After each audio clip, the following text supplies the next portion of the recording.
안녕하십니까. 거짓과 진실의 우종찬 기자입니다. 오늘 이 시간에는 박근혜 대통령 상고심 진행 과정에 대해 설명드리겠습니다. 박근혜 대통령 항소심 선고는 2018년 8월 24일에 있었습니다. 그러나 박근혜 대통령은 상고장을 제출하지 않았습니다. 대신에 검찰이 이 2심 판결에 불복해서 2018년 8월 29일 날 상고장을 제출했습니다. 그래서 대통령 사건은 이제 대법원으로 넘어갔습니다. 대법원 재판에서 박근혜 대통령은 국선 변호인의 조력을 받을 수가 있습니다. 항소심 재판부인 서울고등법원 제4형사부가 대법원으로 보낸 대통령 사건 기록 전부, 그러니까 약 30만 페이지에 달하는 어마어마한 양입니다. 이 사건 기록 전부를 대법원이 접수한 날은 2018년 9월 12일입니다. 그러니까 선고가 끝나고 한 20일쯤 걸렸습니다. 기록이 넘어가는데 기록을 접수한 대법원은 대통령 사건의 심리를 전담할 재판부를 아직까지 지정하지 않았습니다. 대법원은 재판부 배정에 시간이 걸리는 점을 감안해가 배당 전까지 사건을 담당할 재판부로 대법원 제1부를 지정해 놓은 상태입니다. 대법원에는 1부, 2부, 3부 등 3개의 재판부가 있습니다. 각 재판부마다 4명의 대법관이 포진되어 있는데 이 4분의 대법관이 돌아가면서 한 사건의 주심을 맡는 식으로 운영이 됩니다. 그러니까 대통령 사건의 심리를 담당할 재판부하고 그리고 주심 대법관은 아직까지 결정되지 않았다는 그런 이야기입니다. 대법원에 사건이 접수되었기 때문에 대통령 사건의 사건 번호는 나왔습니다. 그러니까 고등법원의 경우에는 나 혹은 노, 그러니까 대통령 사건의 서울고등법원 사건 번호는 2018 노 1087 아니었습니까? 그러나 대법원 사건은 도로 표시합니다. 도, 가나, 다 할 때 도. 네. 그래서 대통령 사건의 대법원 사건 번호는 2018은 올해의 연도를 말합니다. 2018 도, 그 다음에 14303번입니다. 14303번입니다. 2018 도, 도레미파 할 때 도. 대법원 또 구속 사건일 경우에는 형사소송법에 따라 6개월 안에 재판을 끝내야 합니다.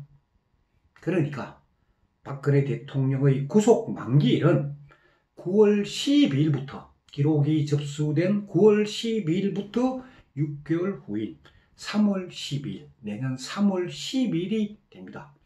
그때까지 선고를 할 수 없으면 박근혜 대통령은 3월 11일 밤 12시에 구속 취소로 석방되게끔 되어 있습니다.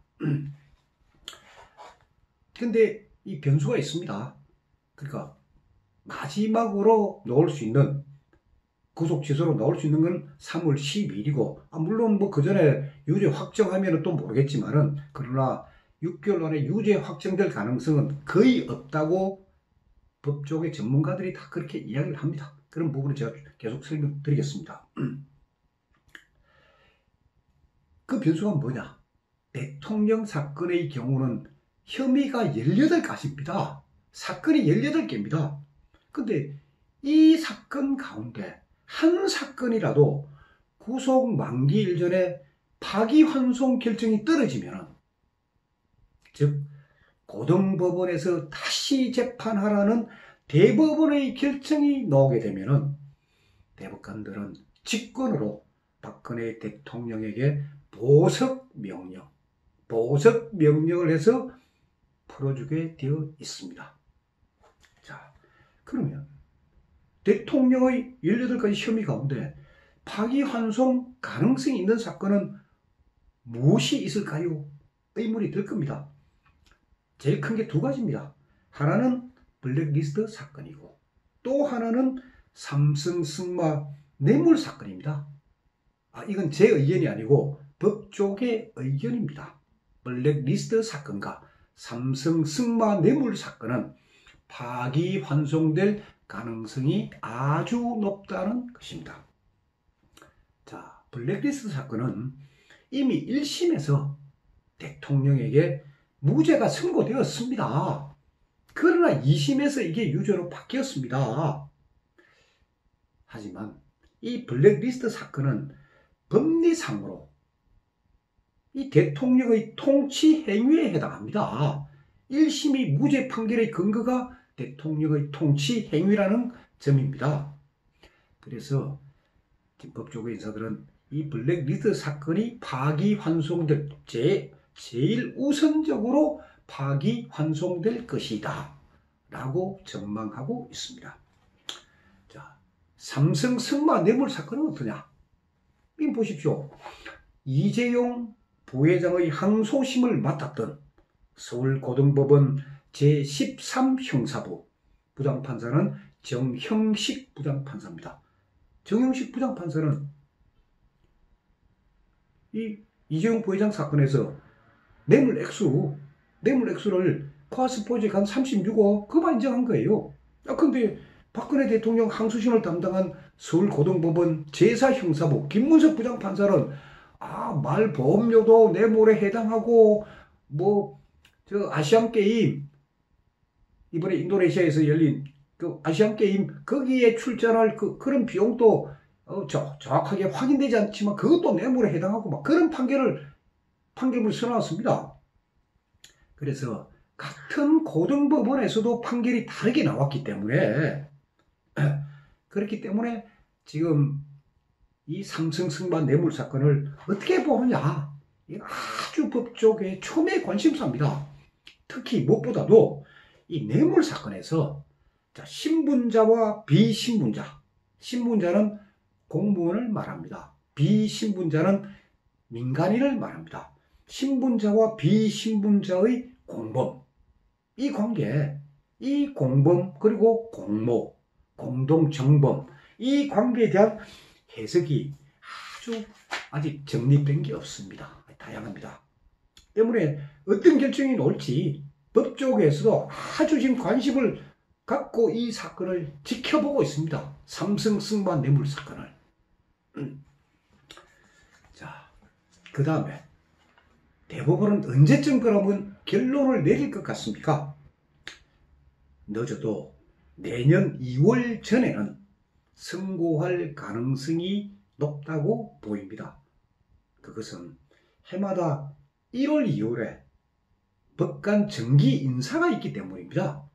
1월, 2월에 법관 정기 인사.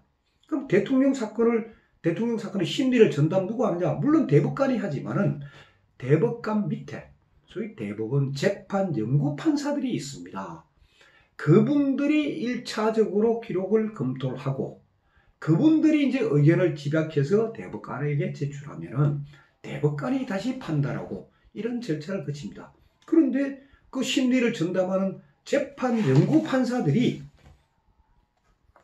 내년 1월과 2월 사이에 인사가 있기 때문에 그 전에 판결을 내릴 가능성, 그게 높다고 보는 겁니다. 만약에 이 대통령 사건이 단독 재판부가 아니고 전원 합의체로 넘어간다면은 언제 선고가 내려질지 모릅니다. 그렇게 되면은 결국 구속 취소로 박근혜 대통령은 풀려나게끔 되어 있습니다. 자, 이런 대법원의 일정을 다 감안해가 저는 저를 도와주고 있는 애국 인사들과 함께 지금 마지막 저항운동을 하고 있습니다. 다만 저를 도와주는 분들 중에는 현직 변호사도 여러 분 계시고 또 사회활동을 아주 활발하게 하고 계시는 그런 분도 있습니다. 그래서 이분들의 이름은 역사의 기록물로 기록됩니다. 왜? 이 의견서 여기에 이름이 다 공동집필자로 제가 다 갖고 있기 때문에 역사의 기록물로 기록은 되지만은, 그러니까 언젠가는 공개가 되겠지만은 그분들의 이름을 아직은 제가 공개하지는 않겠습니다. 저는 지난 시간에 이 저항수단의 하나로 대법원에 탄원서 형식의 상고 이유서를 제출하겠다 하는 점을 말씀드렸습니다만은, 그동안 애국 인사들과 제가 많은 그 논의를 한 끝에 제출 문서의 이름과 제출자 명의에 대해 1차적인 결론을 내렸습니다. 아직 확정은 아니고 1차적인 결론입니다. 대법원에 제출할 문서의 이름은 직권 파기를 위한 의견서로 정했습니다. 직권 파기를 위한 의견서. 그러니까 대법관들이 직권으로 1심과 2심의 판단을 파기하라 하는 의견서로 정했습니다. 탄원서로 하게 되면은 맨 처음에 존경하는 대법관님이라고 써야 합니다. 그러나 판사들의 양심에 호소하는, 판사들의 선처를 바라는 그러한 행동은 다시는 하지 않기로 제가 애국 인사들하고 의견 일치를 보았습니다. 자, 여러분 알고 계시죠? 우리 애국 국민들이 김문석 판사한테 얼마나 엄청난 배신감을 지금 느끼고 있습니까? 김문석 판사는 애국 국민 1600여 명이 각자가 자필로 쓴 인간적 호소문, 이 호소문을 판결문에 단 한 줄도 반정하지 않았습니다. 얼마나 비양심적인 판사입니까? 김문석 판사 같은 사람이 지금 대한민국 사법부에 존재하고 있기 때문에, 그래서 존경하는 하는 표현은 쓰지 않기로 하였습니다. 김문석 판사 때처럼 그와 같은 실수를 두 번 다시 하지 않기 위해서 탄원서 대신에 의견서라고 이름을 정하기로 했고, 대법관들의 양심에 호소 안 합니다. 이제 역사의 기록을 남긴다, 그런 마음으로 의견서를 내기로 했습니다. 그리고 이 의견서의 효과를 극대화하기 위해서 의견서 제출자는 거짓과 진실의 대표 기자 우종창 명의로 통일하기로 했습니다. 개인이 각자가 쓰는 것보다는 제 명의로 통일해가지고 제 이름으로 시리즈로 쫙 묶을 겁니다. 한 개, 두 개 그냥 던지는 게 아니고 시리즈 1, 시리즈 2, 시리즈 3 해가지고 하는 식으로 묶어서 제출할 겁니다. 그래서 아까도 말씀드렸지만은 의견서 집필에 참여하신 분들은 그분들을 보호하기 위해서 제가 그 공동 집필하신 분들의 이름은 당분간 공개하지 않습니다. 이 의견서는 2개의 총론과 10개, 10여 개의 강론으로 구성이 됩니다.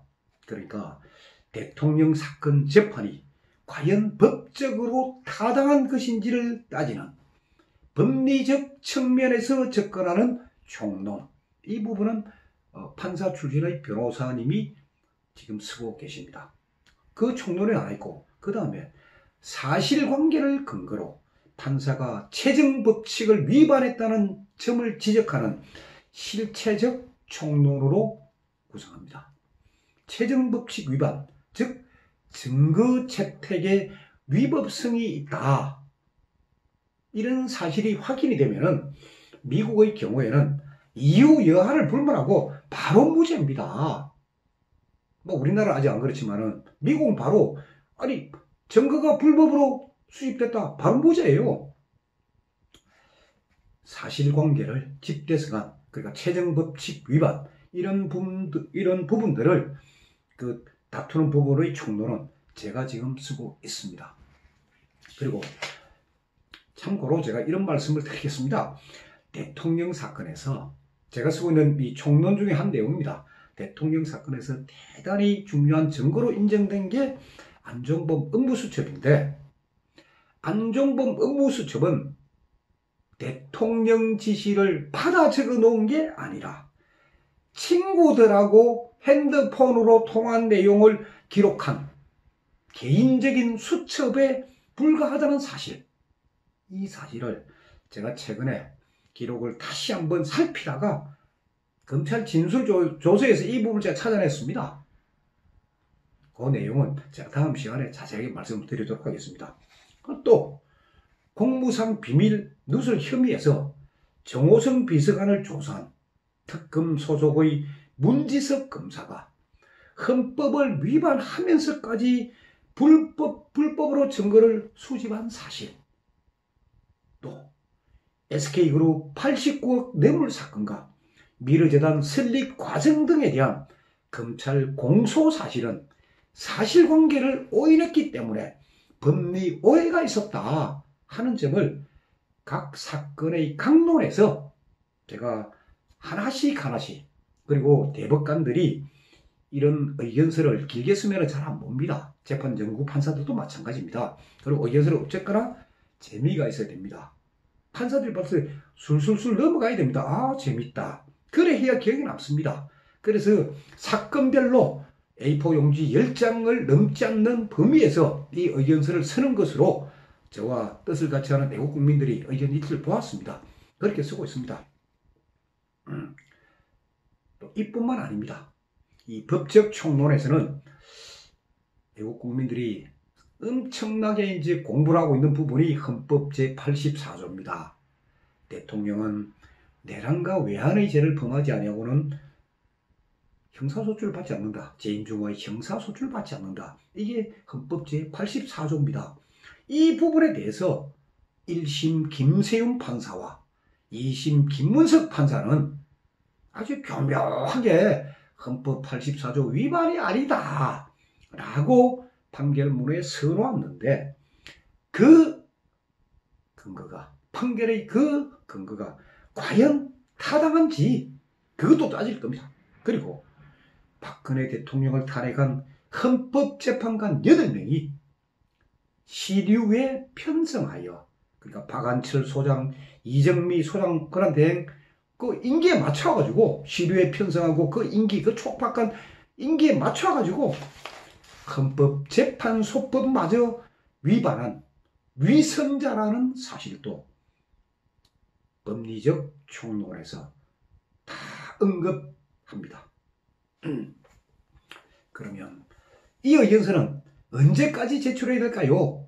이 의견서 뭐 길게 늦게 제출하면 안 됩니다.